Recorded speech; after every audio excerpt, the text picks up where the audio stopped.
আসসালামু আলাইকুম শিক্ষার্থী বন্ধুরা, আমরা আজকে পড়ব কার্বোহাইড্রেট। কার্বোহাইড্রেটের সংজ্ঞা যদি আমরা প্রথমে দিতে যাই তাহলে আমরা বলবো পলিহাইড্রক্সি অ্যালডিহাইড বা পলিহাইড্রক্সি কিটোন, অথবা যে সকল জৈব যৌগকে আদ্র বিশ্লেষণ করা হলে পলিহাইড্রক্সি অ্যালডিহাইড বা পলিহাইড্রক্সি কিটোন উৎপন্ন হয় তাদেরকে বলা হচ্ছে কার্বোহাইড্রেট। আর এই কার্বোহাইড্রেটের গঠনকারী উপাদান কি? উপাদান হলো কার্বন, হাইড্রোজেন, অক্সিজেন, নাইট্রোজেন এবং সালফার। শিক্ষার্থী বন্ধুরা, কার্বোহাইড্রেটকে বিভিন্ন দৃষ্টিকোণ থেকে বিভিন্নভাবে ভাগ করা যায়। তো আমাদের সিলেবাসে আসলে যতটুকু প্রয়োজন সেটা হলো গঠন ও সংযুক্তি অনুসারে যে বিভাজনটা, সেটা জানলেই আমাদের মোটামুটি চলে যাবে।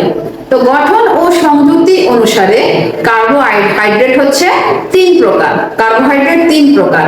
তো এক নম্বর হচ্ছে মনোস্যাকারাইড, দুই নম্বরে ডাইস্যাকারাইড, তিন নম্বরে হচ্ছে পলিস্যাকারাইড। তো মনোস্যাকারাইডের সংজ্ঞা যদি আমরা দিতে চাই তাহলে বলবো যে সকল কার্বোহাইড্রেটকে আর ক্ষুদ্র অংশে পরিণত করা যায় না। মানে হচ্ছে কি, যে সকল কার্বোহাইড্রেটকে আদ্র বিশ্লেষণ করা যায় না ওই সকল কার্বোহাইড্রেটকে বলা হচ্ছে মনোস্যাকারাইড। তো মনোস্যাকারাইডের উদাহরণ যদি আমরা দিই, দেখো মনোস্যাকারাইডের আণবিক সংকেত যদি আমরা লিখি, মনোস্যাকারাইডের আণবিক সংকেত হচ্ছে CnH2nOn। এখানে n এর মান 2 হতে 6।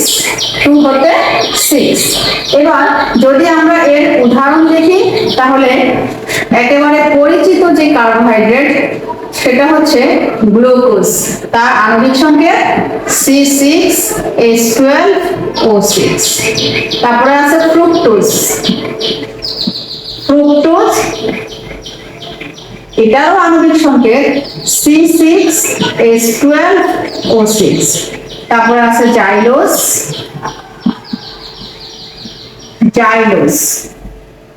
C5H10O5।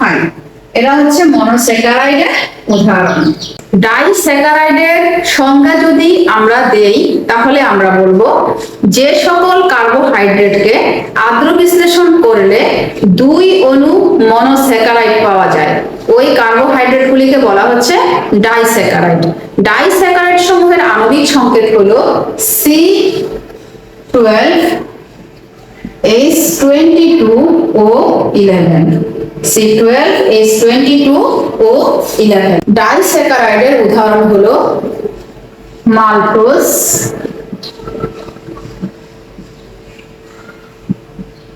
ল্যাকটোজ, সুক্রোজ ইত্যাদি। মাল্টোজ, ল্যাকটোজ, সুক্রোজ ইত্যাদি। অপরদিকে পলিস্যাকারাইডের সংজ্ঞা যদি আমরা দেই তাহলে বলবো যে সকল কার্বোহাইড্রেটকে আদ্র বিশ্লেষণ করলে তিন বা ততোধিক মনোস্যাকারাইড পাওয়া যায় তাদেরকে বলা হচ্ছে পলিস্যাকারাইড। তো পলিস্যাকারাইড কারা? এরা হচ্ছে স্টার্চ, গ্লাইকোজেন,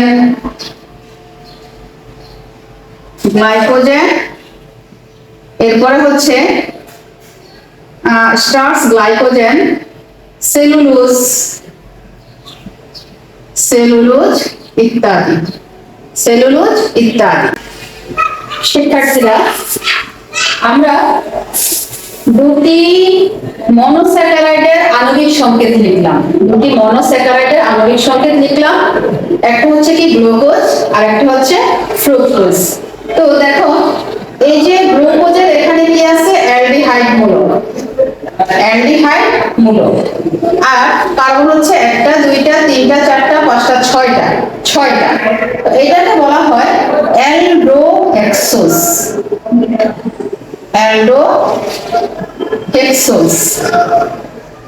হেক্সোজ কেন? 6 কার্বনের কারণে। অ্যালডো কেন? অ্যালডিহাইড মূলক থাকার কারণে। কেমন? Polyhydroxy aldehyde. পলিহাইড্রক্সি, পলিহাইড্রক্সি মানে OH মূলক অনেকগুলি আছে, এটা হচ্ছে পলিহাইড্রক্সি, এটা হচ্ছে পলিহাইড্রক্সি অ্যালডিহাইড। তো এটার নাম হলো কি অ্যালডোহেক্সোজ। আবার এখানে দেখো, এখানে আছে কি কিটোন মূলক, CO, কিটোন মূলক। তো কিটোন মূলক থাকার কারণে আবার হচ্ছে কি তার নাম হলো কিটোহেক্সোজ। কেন? 6 কার্বন আছে, এই মনোস্যাকারাইডে 6 কার্বন আছে, আর আছে কি একটা কিটোন মূলক, তাহলে এটা নাম হচ্ছে কি কিটোহেক্সোজ, কিটোহেক্সোজ। এটা ফ্রুক্টোজ, এর আরেকটা নাম হচ্ছে কি লেভুলোজ, লেভুলোজ। শিক্ষার্থীরা, তোমরা জৈব যৌগের অনেক প্রকারের কনফিগারেশন করবা, ঠিক আছে? তো তোমাদের সিলেবাসের ডিএনএ আরএনএ বোঝার জন্য শুধুমাত্র আমাদের একটা কনফিগারেশন জানা থাকলেই হয়, সেটা হচ্ছে হাওয়ার্ড অভিক্ষেপ বা হাওয়ার্ড কনফিগারেশন। তবে হাওয়ার্ড কনফিগারেশন জানার আগে আমাদেরকে যেটা জানতে হয় সেটা হচ্ছে ফিশার অভিক্ষেপ বা ফিশার কনফিগারেশন। এই ফিশার কনফিগারেশনের আরেকটা নাম হচ্ছে পাইরানোজ এবং ফিউরানোজ গঠন, পাইরানোজ এবং ফিউরানোজ গঠন। এখন আমরা গ্লুকোজের পাইরানোজ এবং পাইরানোজ গঠনটাই আমরা এখন দেখব। কেমন? পাইরানোজ গঠনটা যদি তোমরা ঠিকঠাক দেখো তাহলে ফিউরানোজ গঠনটাও তোমরা নিজেরাই পারবা ইনশাআল্লাহ। আচ্ছা, এখন আমরা দেখি। দেখো, এটা ছিল আমার গ্লুকোজ, এটা ছিল আমার গ্লুকোজ। এই গ্লুকোজের 5 নম্বর কার্বন, এই যে 5 নম্বর কার্বনের যে OH আছে, এই যে এই 5 নং কার্বন এবং এই 1 নং কার্বনের মধ্যে যদি এই হাইড্রোজেনটা বিনিময় হয়, মানে হচ্ছে হাইড্রোজেনটা এখন আছে কোথায়? এই হাইড্রোজেনটা এখন আছে 5 নম্বর কার্বন। এই হাইড্রোজেনটাকে যদি 1 নম্বর কার্বনের সাথে আমি যুক্ত করি তাহলে সেই গঠনটাকে, মানে 1 এর সাথে 5, 1 এর সাথে কত? 5, এই গঠনটাকে বলা হচ্ছে কি? এই গঠনটাকে বলা হচ্ছে পাইরানোজ গঠন। আমি লিখে দিলাম কার সাথে? 1 নং কার্বনের সাথে 5 নম্বর কার্বন, এটাকে বলা হচ্ছে কি পাইরানোজ গঠন। আর যদি 1 নম্বর কার্বনের সাথে 4 নম্বর কার্বন হয়, ওইটাকে বলা হয় ফিউরানোজ গঠন, ফিউরানোজ গঠন। এখন দেখো যে এই বাকি সব কিছু ঠিক আছে, আগের মতোই আছে, শুধুমাত্র এই যে এই 5 নম্বর কার্বনের একটা H, এই যে এখানে 1 নম্বর কার্বনের সাথে এসে এখানে বসে গেছে। দেখো COS OH, COS OH আছে, শুধুমাত্র এই 5 নম্বর কার্বনের হাইড্রোজেনটা এই 1 নম্বর কার্বনের বাম দিকে বসে গেছে। এটাকে বলা হচ্ছে কি? এটাকে বলা হচ্ছে পাইরানোজ কনফিগারেশন, পাইরানোজ কনফিগারেশন। আচ্ছা, এখন এই পাইরানোজ কনফিগারেশনে এই যে 1 নম্বর কার্বনের যে বড় মূলকটা, বড়, দেখো এখানে একটা কি হাইড্রোজেন আর একটা হচ্ছে কি হাইড্রোক্সিল। তাহলে হাইড্রোক্সিল হচ্ছে এখানে বড় মূলক। এই বড় মূলকটা যদি ডান দিকে থাকে সেটাকে বলা হয় সেটাকে বলা হচ্ছে কি আলফা সমাণু, সেটাকে বলা হচ্ছে আলফা সমাণু, সেটা হচ্ছে আলফা সমাণু। তাহলে এই যৌগটার নাম হচ্ছে alpha D glucopyranose, alpha D glucopyranose. এই সেম গঠনটা যদি বড় মূলকটা বাম দিকে হয় তাহলে তার নাম হয়ে যাবে কি বিটা ডি গ্লুকোপাইরানোজ। দেখো ওই সেম গঠনটাই আছে, শুধুমাত্র এই পাশে OS মূলকটা এই বাম পাশে চলে এসেছে, তাহলে এটার নাম হচ্ছে কি বিটা ডি গ্লুকোপাইরানোজ। কেমন? এখন আমরা দেখব যে আবার খেয়াল করো, যদি এই 1 নং কার্বনের সাথে 4 নম্বর কার্বনের সেম ঘটনাটাই ঘটতো তাহলে আমরা এটাকে বলতাম কি ফিউরানোজ। তাহলে 1 নম্বর কার্বনের সাথে যদি 4 নম্বর কার্বনের সেম ঘটনাটাই হতো তাহলে আমরা এটাকে বলতাম ফিউরানোজ, ফিউরানোজ কাঠামো। তাহলে ওটার নাম হয়ে যেত কি আলফা ডি গ্লুকোফিউরানোজ। কখন? 1 নম্বরের সাথে 4 নম্বর কার্বন হইলে। আর এখানে 1 নম্বর কার্বনের সাথে 5 নম্বর কার্বন হলে তাকে বলা হচ্ছে কি পাইরানোজ কনফিগারেশন, পাইরানোজ কনফিগারেশন। আমরা এখন দেখব যে এই পাইরানোজ কনফিগারেশন থেকে কিভাবে আমরা হাওয়ার্ড কনফিগারেশনটা নিয়ে আসতে পারি। কেননা আমার যখন ডিএনএ আরএনএ করব সেখানে আমরা একটা পেন্টোজ সুগার করব। দেখো এটা কিন্তু হচ্ছে কি হেক্সোজ সুগার, এখানে 6টা কার্বন আছে, এই জন্য এটার নাম হচ্ছে হেক্সোস মানে হেক্সোস সুগার।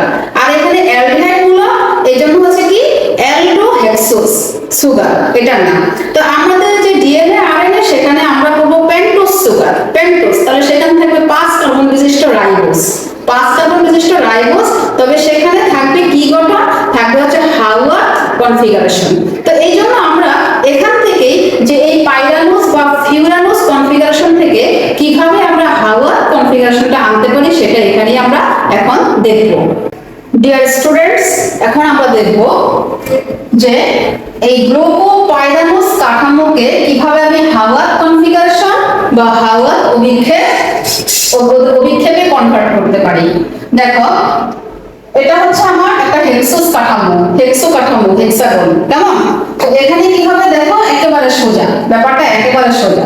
দেখো এই যে ও, তাহলে এর সাথে আছে কি CH2OH, এটা হবে CH2OH, আর এর পাশে আছে কি H, এই যে H। এবার চলে আসো 1 নম্বর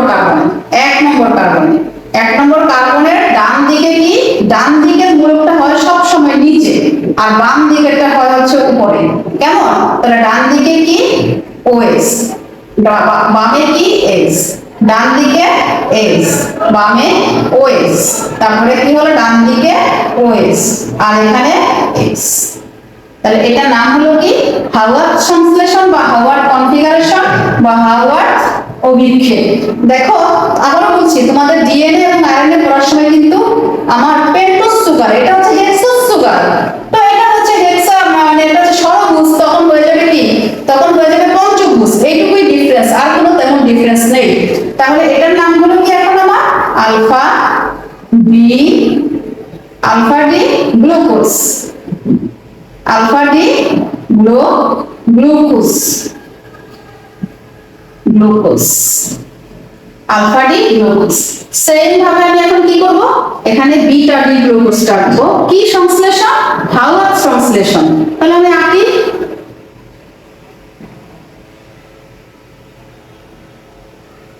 ব্যাস হয়ে গেল আমার ষড়ভুজ। আবার আগের মতোই CH2OH, কোথায়, এখান থেকে এবার তার সাথে আসবে 1 নম্বর কার্বনে বাম দিকে OH। আবারও বলছি, ডান দিকের মূলকটা হয় নিচে, তাহলে এটা হবে এই নিচে, এই OH উপরে, এটা নিচে, H উপরে, এটা H নিচে, OH উপরে, এটা OH নিচে, এটা হচ্ছে H উপরে। এখন তাহলে ডান দিকে বড় মূলক থাকলে তার নাম আলফা, আর বাম দিকে বড় মূলক থাকলে তার নাম হচ্ছে কি বিটা। তার একটা নাম হবে কি beta D glucose, beta D glucose, beta D glucose. তাহলে এটা হচ্ছে আমাদের মোটামুটি ভাবে কি গ্লুকোজ গেল, গ্লুকোজের কি পাইরানোস কাঠামো।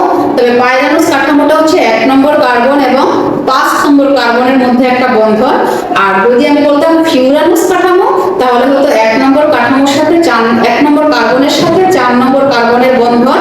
এবার সেই ফিশার বা পাইরানোস ফিউরানোস কাঠামো থেকে এবার আমি কনভার্ট করলাম কিসে, আমি কনভার্ট করলাম হচ্ছে কি হাওয়ার্ড অভিক্ষেপে, হাওয়ার্ড অভিক্ষেপ বা হাওয়ার্ড কনফিগারেশনে। সেটা হচ্ছে, এটা হচ্ছে আমার কি পাইরানোস কাঠামো, এটা হচ্ছে পাইরানোস কাঠামো, এটা হচ্ছে হাওয়ার্ড কাঠামো। কেমন খেয়াল করো, এখানে 1 2 3 4 5, তাহলে চক্র হবে কত, 5 কার্বন।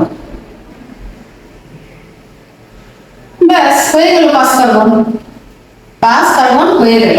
তাহলে এখান থেকে শুরু করব আমরা, CH2OH আর এখানে H, কেমন?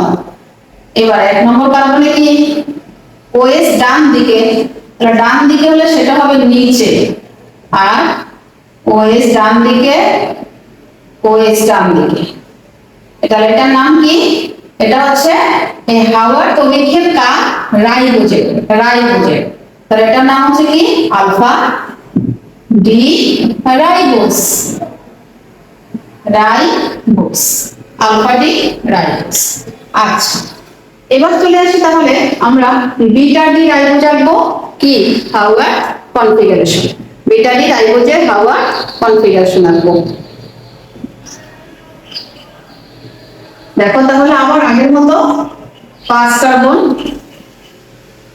এটা কি হবে তাহলে পঞ্চভুজ হবে, বেশ পঞ্চভুজ। এখানে CH2OH, এখানে H চলে আসে 1 নম্বর কার্বনে, ডান দিকে H, এখানে হচ্ছে OH। তাহলে বাকিগুলি যেভাবে আছে, ডানে হচ্ছে বড়মূলক, ডানে বড়মূলক এটার নাম হবে কি beta D ribose, beta D ribose. খেয়াল করো ডিএনএর কাঠামো আঁকতে হলে আমাদের কিন্তু এই বিটা ডি রাইবোজটাই লাগবে। ডিএনএর কাঠামো আঁকতে হলে আমাদেরকে এই বিটা ডি রাইবোজ লাগবে। এখন মজার ব্যাপার কি জানো, এই রাইবোজ লাগবে না, লাগবে ডি অক্সিরাইবোজ। তো ডি অক্সিরাইবোজটা কি? ডি অক্সিরাইবোজ মানে হচ্ছে একটা হাইড্রোজেন ত্যাগ করবে, সরি ডি অক্সিরাইবোজ এই কথার মানে হচ্ছে কি একটা অক্সিজেন কম থাকবে, একটা অক্সিজেন বিতাড়িত হবে। তাহলে এই যে কাঠামোটা, এই কাঠামোর মধ্যে কি হবে, একটা অক্সিজেন কম থাকবে, একটা অক্সিজেন কম থাকবে। তাহলে একটা অক্সিজেন কোন জায়গা থেকে আমি কমাবো, নাম আছে beta D two, beta D two. তার মানে কি দেখো, এটা হচ্ছে আমার 1 নম্বর পজিশন, এটা হলো 2 নম্বর পজিশন, এটা 3 নম্বর পজিশন, এটা 4 নম্বর পজিশন, এটা হলো 5 নম্বর পজিশন।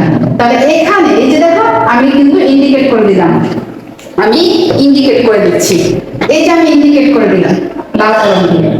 এখান থেকে যদি একটা অক্সিজেন আমি মাইনাস করে দেই, তখন এটার নাম হয়ে যাবে বিটা ডি টু অক্সি